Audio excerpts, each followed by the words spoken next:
오늘 우리가 함께 읽은 이 말씀 그리고 설교 제목대로 복 있는 사람으로 살아가는 저와 여러분들의 삶이 되기를 주 예수님의 이름으로 축복합니다. 아멘. 복 있는 사람은 어떤 사람이냐? 복 있는 사람은 악인들의 꾀를 좇지 아니한다 이랬습니다. 그리고 죄인들의 길에 서지 아니하고 오만한 자들의 자리에 앉지 않는다 했습니다. 세 가지 질문입니다. 첫째, 나는 어디로 가고 있느냐? 이 질문입니다. 두 번째는 나는 어디에 서 있느냐? 세 번째는 나는 누구와 함께 하느냐? 이 질문입니다. 첫 번째, 나는 어디로 가고 있느냐? 하나님께서 하갈에게도 그렇게 질문을 던졌습니다. 하갈아, 네가 어디서 와서 어디로 가고 있느냐? 복 있는 사람은 악인의 꾀를 좇지 않는답니다. 악한 자의 생각, 죄인의 생각 멀리 한다는 것이, 쫓아가지 않는다는 것입니다. 창세기 14장 2절에 보면 소돔과 고모라 왕이 나오는데 소돔의 왕의 이름이 베라입니다. 그리고 고모라 왕의 이름이 비르사입니다. 이 비르사라는 말이 오늘 여기는 악인이라는 말과 같습니다. 베라는 말은 함께라는 말이에요. 악인과 함께. 이게 비르사입니다. 베라는 말은 악과 함께. 악이라는 말이 히브리어로 라라 그러는데 라. 이게 재앙, 해, 악. 이게 무슨 말입니까? 여러분, 악인과 함께하는 것이 그게 바로 재앙이라는 것입니다. 하나님을 가까이 하는 것이 복인 줄 믿습니다. 소돔과 고모라가 왜 심판을 받느냐? 그 이름에서 힌트를 주고 있습니다. 악한 왕이라는 것이죠. 악인이라는 것입니다. 그 악인과 함께하면 재앙이 오게 되어져 있습니다. 어디로 가고 있느냐? 내가 지금 무슨 생각을 하고 살아가느냐? 여러분, 제약된 생각할 수 있습니다. 악한 생각할 수 있습니다. 그런데 그게 뭡니까? 결국 그게 재앙이라는 거예요. 재앙. 그게 악이고 죄이고 그게 결국 나를 해롭게 만드는 것이고 재앙이라는 거예요. 유황불 심판을 받게 된다는 것이. 공의로우신 하나님께서 다 보시고 때가 되면 심판한다는 것입니다. 어디로 가고 있느냐? 내가 걸어가는 길이 이게 복된 길이냐? 내가 지금 무슨 생각을 하고 살아가느냐? 굉장히 중요한 것입니다. 그러니까 복 있는 사람은 악인의 꾀를 좇지 않는다. 악한 생각 피한다. 멀리한다. 죄인된 생각, 악한 사람들의 꾀를 쫓지 않고 그다음에 뭡니까? 죄인들의 길에 서지 않는다는 거예요. 죄인들의 길에. 생각이 말입니다. 행동이 되고 행동이 습관이 되는 겁니다. 길이 처음부터 어디 있습니까? 계속 제약된 생각을 하고 악한 생각을 하고 그리 하다 보면 제약된 길을 걸어가게 되는 것이고 그럼 그게 길이 되는 것입니다. 죄인의 길에 서게 되는 것입니다. 아담아, 네가 어디 있느냐? 네가 어디 서 있느냐? 정신 차려라. 하나님이 다가오셔서 아담에게 그렇게 말씀하셨습니다. 네가 지금 어디 서 있느냐? 네가 지금 복이 있는 자리에 서 있느냐? 심판받을 자리에 서 있느냐? 죄인들의 길에 서지 않습니다. 복 있는 사람은. 우리 학교 다닐 때 배웠지 않습니까? 로버트 프로스트입니까? 가지 않은 길. 숲속에 두 갈래 길이 있었다. 근데 한쪽 길은 보니까 거기는 잡초도 많고만 사람이 다녔지 않은 길, 그 길을 선택했다는 거예요. 그리고 나서는 모든 것이 달라졌다. 성경 말씀합니다. 두 길이 있다고. 의인의 길이 있고 죄인의 길이 있다. 좁은 길이 있고 넓은 길이 있다고. 세상 사람들이 많이 가는 그 길이 안전한 길이 아닙니다. 뭐 사람들이 다 가니까 안전하겠지? 아닙니다. 좁은 길로 가라고. 그 길이 생명의 길이고 그 길이 승리의 길입니다. 그러니 죄인들의 길에 서지 말고 악한 사람들의 꾀를 쫓지 아니하고 악한 생각 멀리하고, 그리고 이게 나쁜 습관이 돼가지고 길을 만들지 말고 죄인들의 길에 서지 말고 오만한 자의 자리에 앉지 마라. 오만한 자의 자리에 앉지 마라. 오만한 자들과 함께 하지 마라. 여러분 누구 함께 하십니까? 여러분 복 있는 사람은 복 있는 사람들과 함께 합니다. 오늘 여기 본문을 읽지 않았지만은 하나님이 인정하시는 모임이 있습니다. 그걸 의인들의 모임이라고 하는 것입니다. 그 성도는 성도의 교제를 기뻐해야 되는 것입니다. 모이를 힘쓰고 예배드리는 것을 즐거워하고 구원받은 사람들이 모여서 하나님을 찬양하고 받은 은혜와 사랑을 서로 나누게 되는 이 교제. 나는 지금 누구와 함께하고 있느냐? 불평불만 많은 사람들하고 계속 있다 보면 닮아갑니다. 자기도 모르게 불평불만의 사람이 되는 것입니다. 감사하는 사람하고 계속 같이 있다 보면 자기도 모르게 전념이 돼가지고 감사를 배워서 감사의 사람이 되는 것입니다. 복 있는 사람과 같이 하면 복이 오게 되는 것입니다. 무엇보다도 주님과 가까이 해야 되는 것입니다. 사람들이 다 이 복을 찾아서 지금 열심히 땀을 흘리고 있습니다. 그런데 여러분 복은 쫓아서 얻는 것이 아니고 복은 복의 근원이신 하나님 곁에 있으면 복은 오는 줄로 믿습니다. 그리고 좋은 교제가 있어야 되는 것입니다. 복 있는 사람들과 함께 믿음을 나누고 소망을 나누고 받은 은혜를 나누고 말씀을 나누고, 누구와 함께 하느냐? 이거 굉장히 중요한 질문입니다. 나는 지금 무슨 생각을 하고 살아가고 있느냐? 너는 지금 어디로 가고 있느냐? 너는 지금 어디에 서 있느냐? 누구와 함께하고 있느냐? 자, 이 질문을 1절에서 복 있는 사람은 던지게 하고 피하게 하고, 자, 2절은 이제 적극적이죠. 오직 여호와 율법을 저구하여 그 율법을 주야로 묵상하는 사람이라고 말씀하고 있습니다. 다른 것 없다. 오직 여호와의 율법을 즐거워하는 사람이 복 있는 사람이다. 여기 보니까 율법 앞에 여호와의 율법이라고 말하고 있습니다. 하나님의 율법이라 그러지 않고 여호와의 율법. 여호와라는 말의 뜻이 뭡니까? 여호와라는 말은 존재한다는 동사를 갖고 여호와라는 이름을 하나님 알려주셨습니다. 그러니까 여호와라는 이름을 풀면 스스로 계신다는 의미도 되지만 어제도 계셨고 지금도 계시고 앞으로도 영원히 계시는 영원하신 하나님이라는 말이 여호와라는 뜻입니다. 그러니까 왜 여호와 율법입니까? 이 율법은 영원하기 때문에, 영원한 효력이 있기 때문에, 시간을 초월해서 우리에게 지침을 주는 삶의 표준을 제시하는 율법이기 때문에 여호와의 율법이다. 영원하신 하나님께서 주신 영원한 효력을 갖고 있는 하나님의 말씀이다.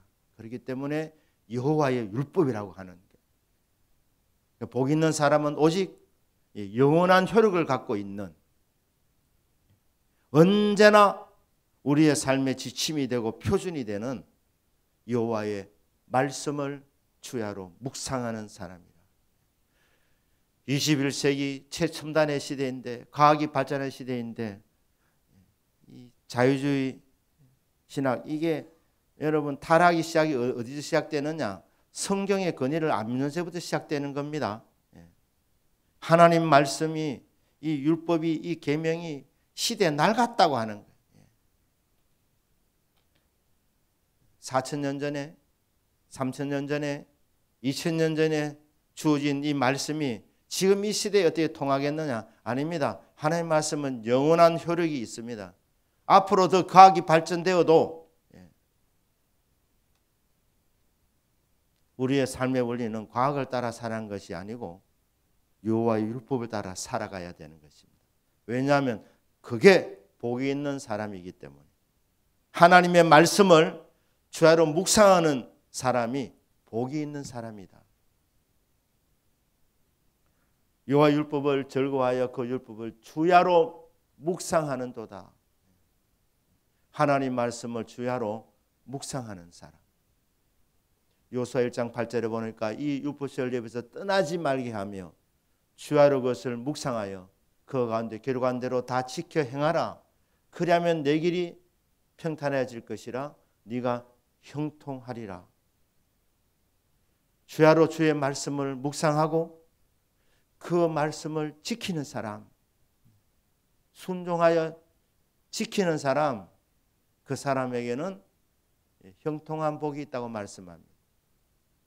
길이 평탄해진다고 말씀합니다. 주의 법을 사랑하는 자에게는 큰 평안이 있으니 저에게 장애물이 없으리이다. 시편 119편 165절 말씀 아닙니까? 여러분 형통한 길이 있습니다. 평탄한 길이 있습니다. 살아가면서 때로는 우리가 고생하기도 하지만 고생길을 자초하지 않으셔야 됩니다. 성경 말씀을 주야로 묵상하면서 가는 인생은 방황하지 않는답니다. 돌아가지 않는답니다.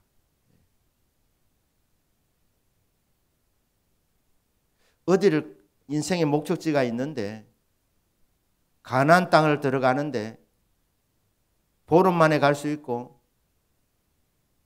한 달 만에 갈 수 있고 40년 만에 갈 수도 있습니다. 가기는 갔습니다.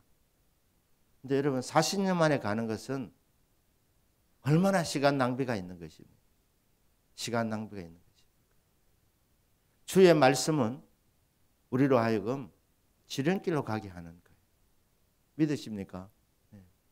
평탄한 길이라는 거예요. 말씀 따라가는 길. 형통한 길이라고 말씀합니다. 그 오늘 말씀 그대로 있지 않습니까? 오직 복 있는 사람은 무엇을 선택하느냐? 하나님 말씀을 선택한다. 하나님의 말씀을 주야로 묵상한다. 주야로 묵상한다. 즐거워하여 묵상한다. 그는 시냇가에 심은 나무가 시절을 쫓아서 옛날에 그래 번역했습니다. 시절을 쫓아서 열매를 맺습니다. 철을 따라 열매를 맺으며 그 잎사귀가 마르지 아니한 같으니 그가 하는 모든 일이 다 형통하리로다. 그러니까 말씀 쫓아가는 사람은 전천후랍니다. 원래는 가무니까 다들 어려우니까 안 됩니다. 그렇지 않다는 거예요. 다 잘 될 때 잘 되는 것은 그거는 뭐 누구나 할 수 있는 일입니다. 그런데 기근의 때에 이삭은 100배의 결실을 맺었습니다. 그게 두드러지는 거예요.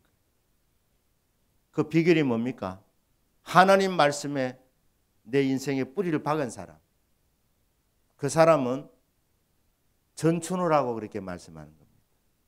비가 많이 오는 해만 농사가 잘 되는 것이 아니고 기근의 때도 다들 안 된다고 할 때도 이게 말씀의 능력입니다. 하나님의 말씀의 위력. 하나님 말씀. 그러니까 내 인생은 지금 비가 와야 되는 바깥의 환경의 영향을 받는 것이 아니라 내 인생의 뿌리를 이 시냇가에 심은 나무처럼 말씀의 뿌리를 받고 있으면 그러면 이 말씀에 근거하면 전천후라고 그렇게 말씀하는 거예요.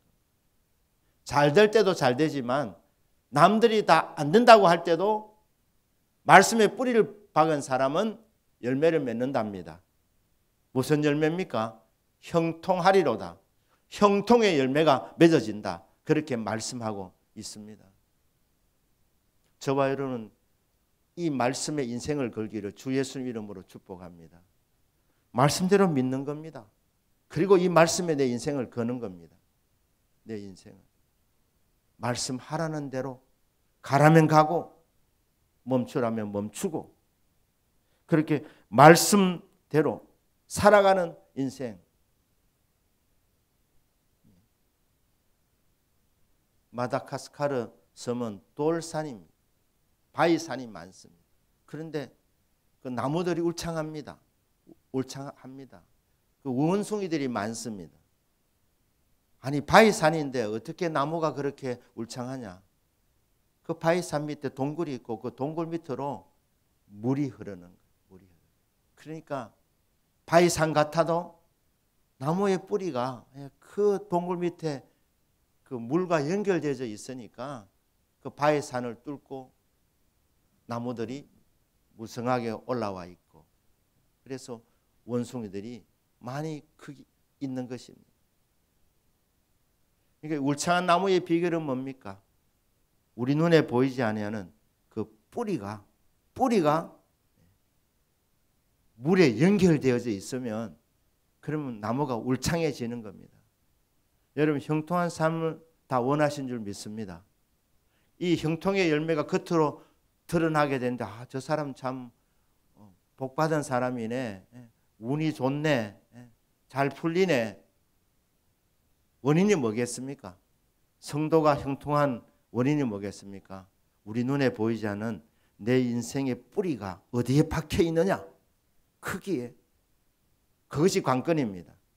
하나님 말씀에 뿌리가 내려져 있는 인생은 시절을 쫓아 열매를 맺습니다. 철을 따라 열매를 맺습니다. 잎사귀가 무성할 뿐 아니라 열매를 풍성하게 맺는다. 그렇게 말씀을 하고 있는 것입니다. 복 있는 사람으로 살아가기를 주 예수 이름으로 축복합니다. 피할 것 피하고 어디로 가고 있느냐? 무슨 생각을 하고 살아가느냐? 어디에 서 있느냐? 누구와 함께 하느냐? 소극적인 질문들이고 적극적으로 주의 말씀에 뿌리를 받고 그 말씀을 주야로 묵상하고 그 말씀을 지키는 삶을 살아가고 있느냐? 여기 아멘이 되어 있는 사람은 복 있는 사람인 줄 믿습니다. 내가 훌륭해서가 아니라 말씀이 생명력이 있기 때문에 영원한 효력을 갖고 있는 생명의 말씀이기 때문에 말씀의 열매가 반드시 맺어지게 되어져 있습니다. 그런데 하나님 말씀의 묵상은 성경 읽기부터 시작입니다. 말씀 듣는 데서부터 시작됩니다. 읽기와 듣기. 금년에 우리 성도님 성경 많이 읽으시는 복이 있기를 축복합니다. 주의 말씀을 기쁘게 듣는 은혜가 있기를 바랍니다. 읽고 듣고 그 말씀을 묵상하고 그 말씀을 암송하고 그 말씀을 지켜서 네 길이 평탄해질 것이라 네가 형통하리라. 철을 따라 열매를 맺으며 그가 하는 모든 일이 다 형통하리로다. 이 선포한 말씀이 그대로 이루어지는 2024년도가 되기를 주 예수님의 이름으로 축복합니다. 아멘. 기도하겠습니다.